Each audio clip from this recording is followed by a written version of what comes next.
Asthma, పిల్లి కూతల వంటి సమస్యల బారి నుంచి పిల్లల్ని కాపాడుకునేందుకు ఏం చేయాలో, ఎలాంటి జాగ్రత్తలు తీసుకోవాలో ఇప్పుడు తెలుసుకుందాం.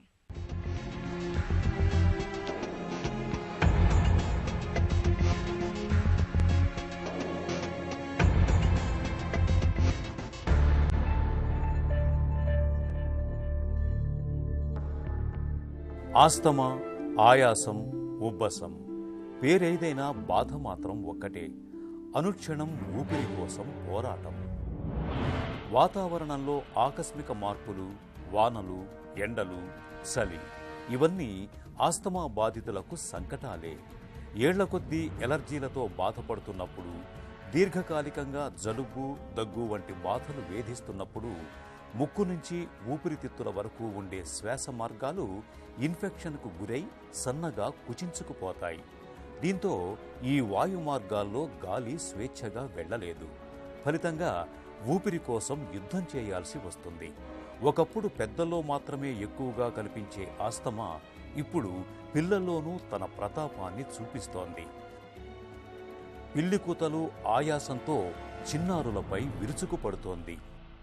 పిల్లలకు ఆస్తమా అంటే ఆయాసం అనే కాదు, కొందరికి మైల్డ్గా, కొందరు పిల్లలకు ఓన్లీ దగ్గులాగా ఉంటుంది. అంటే యూజువలీ ఆ దగ్గు నైట్ టైంలో ఉంటుంది, లేకపోతే ఎర్లీ మార్నింగ్లో ఉంటుంది. ఆర్ కొందరికి ఏంటో పరిగెత్తుతుంటే అలాగ దగ్గు ఉంటుంది. కొందరికి ఏడ్చినప్పుడు కానీ, అంటే ఏదైనా ఇమోషనల్ డిస్టర్బెన్స్, నవ్వినప్పుడు కానీ లేకపోతే ఏడ్చినప్పుడు కానీ ఆ దగ్గులాగా పొరబట్టినట్టు అలాగ వస్తుంది. అది కాకుండా దగ్గు ఒకటి మెయిన్ సిమ్టమ్. ఇంకా నైట్ దగ్గు, ఎర్లీ మార్నింగ్ దగ్గు ఆర్ ఎగ్జర్షన్లో దగ్గు. ఇంకా అది కాకుండా అంటే నెక్స్ట్ కొందరికి దమ్ము, ఆయాసం కింద వస్తుంది.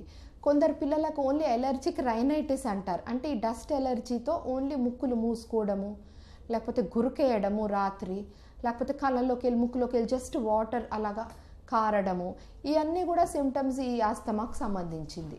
ఇంకా ఆస్తమాతో పాటు వేరే కొందరికి స్కిన్ ఎలర్జీస్ ఉంటాయి. అంటే ఎగ్జిమా అని అంటాము.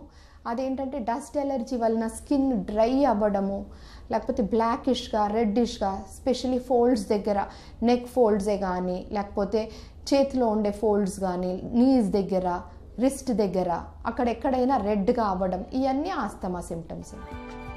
ఆస్తమా ఉన్న పిల్లల్లో ఆయాసంతో పాటు పిల్లికూతలు కూడా ఒక లక్షణంగా కనిపిస్తాయి. అయితే కేవలం ఈ పిల్లికూతల లక్షణంతోనే పిల్లల్లో ఆస్తమా ఉందని చెప్పలేం. ఇలా పిల్లికూతలు వినిపించే పిల్లలను 3 గ్రూపులుగా విభజించవచ్చు. ఊపిరితిత్తుల సామర్థ్యం ఒకంత తక్కువ ఉన్న పిల్లలు. ఇలాంటి పిల్లల్లో పిల్లికూతలు వినిపించినా కాలక్రమేణా వాళ్ళు తమ సమస్యను అధిగమించి ఆస్తమా లేని పిల్లలుగానే ఉంటారు. ఇమ్యూన్ వ్యవస్థతో ఎలాంటి సంబంధం లేకుండా వైరస్ కారణంగా వచ్చే ఆస్తమా. ఈ పిల్లలు కూడా పై గ్రూపు పిల్లల కంటే కొద్దిగా ఎక్కువ కాలం బాధలు అనుభవించిన ఇలాంటి పిల్లల్లో ఆస్తమా లక్షణాలు బాల్యావస్థ దాటిన తర్వాత కూడా కనిపిస్తూ ఉంటాయి.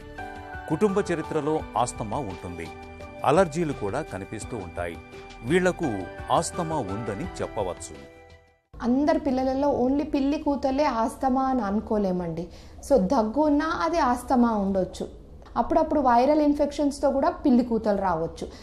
ఆ పిల్లి కూతలు వైరల్ ఇన్ఫెక్షన్తో వచ్చిందా, ఆస్తమాతో వచ్చిందా అని తెలుసుకోవాలంటే కొన్ని స్పెసిఫిక్ టెస్ట్స్ ఉంటాయి.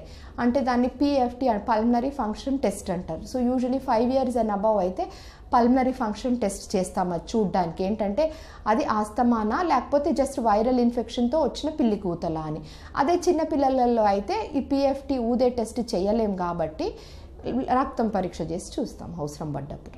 దాన్ని ఫస్ట్ మనం డయాగ్నోజ్ చేయడం చాలా ఇంపార్టెంట్. డయాగ్నోసిస్ని బట్టి మనం ట్రీట్మెంట్ ఇస్తే డెఫినెట్గా పిల్లలలో ఆస్తమా తగ్గిపోతుంది. పిల్లల్లో ఆస్తమాను గుర్తించటం అంత తేలికైన విషయం కాదు. ఎందుకంటే 5 ఏళ్లలోపు పిల్లల్లో ప్రతి 7గురిలో ఒకరికి ఈ పిల్లి కూతలు వినిపించవచ్చు. కానీ వాళ్ళందరికీ ఆస్తమా ఉండకపోవచ్చు. ఉదయం వేళల్లో పిల్లలకు పిల్లి కూతలు, దగ్గు ఎక్కువ అవుతుండటం, వ్యాయామం తర్వాత పిల్లి కూతలు, దగ్గు ఎక్కువగా రావటం, రాత్రిళ్లు నడిస్తే పిల్లి కూతలు, దగ్గు పెరగటం, ఏదైనా రిలీవర్ వాడాక ఈ లక్షణాలు తగ్గటం, రిలీవర్ వాడుతున్నప్పుడు మునుపటి అంత మెరుగ్గా లేదా అంత త్వరగా రిలీఫ్ రాకపోవటం వంటి లక్షణాలు కనిపిస్తే పిల్లలకు ఆస్తమా తీవ్రత పెరుగుతున్నట్లుగా భావించి నిపుణులకు చూపించాలి. పెద్ద పిల్లలు 5 years ప్లస్ అయితే డైరెక్ట్లీ నోరు ఇక్కడ పెట్టుకొని ఇన్హేలర్స్ వాడతారు. అదే చిన్న పిల్లలు ఉంటారు కొందరు, అలాంటప్పుడు ఈ మాస్క్ పెట్టి వాడవలసి వస్తుంది ఇన్హేలర్స్ ద్వారా. సో ఈ ఇన్హేలర్స్లో కూడా 2 ఉంటాయి, అంటే ప్రివెంటర్స్ అని ఉంటాయి. ఆ ప్రివెంటర్స్ వాడితే అది డైలీ వాడాలి. ఎన్ని రోజులు వాడాలన్నది సివియారిటీని బట్టి. సో దాన్ని ఆపడానికి కూడా ఒక పద్ధతిగా ఆపాలి. మనం సడన్గా ఆపడంతో అది మంచిది కాదు. రేపు మనకు అవసరం పడ్డప్పుడు రెసిస్టెంట్ అవుతుంది మన బాడీ, అంటే మనం అది ఇచ్చిన పని చేయదు. అందుకని అది ఆపడం కానీ స్టార్ట్ చేయడం కానీ స్టార్ట్ చేసే ముందు ఆలోచించుకొని టెస్ట్ చేసి స్టార్ట్ చేయాలి. ఆపేది కూడా అలాగే బాగా అయినాక మళ్ళీ పిఎఫ్టీ యూజువల్లీ రిపీట్ చేసి లంగ్ పవర్ నార్మల్కి వచ్చిందంటే అప్పుడు ఆపాలి మనం. పిల్లలకు ఆస్తమా ఉందని నిర్ధారణ అయినప్పుడు డాక్టర్లు సాధారణంగా 6 దశలతో కూడిన చికిత్సను సిఫార్సు చేస్తారు.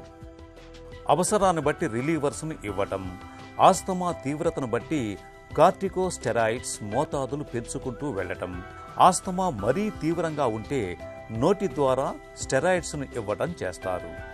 చికిత్సతో పాటు ఆస్తమాను తీవ్రతరం చేసే వాతావరణ కాలుష్యం, దుమ్ము, ధూళి, సరిపడని ఆహార పదార్థాలు, కొన్ని ఘాటైన రసాయనాల వాసనలు, సాఫ్ట్ టాయ్స్, పెంపుడు జంతువుల వెంట్రుకల్లో దాగి ఉండే అలర్జెన్స్, పోలెన్స్ వంటి వాటికి పిల్లల్ని ఎంత దూరంగా ఉంచితే అంత మంచిది.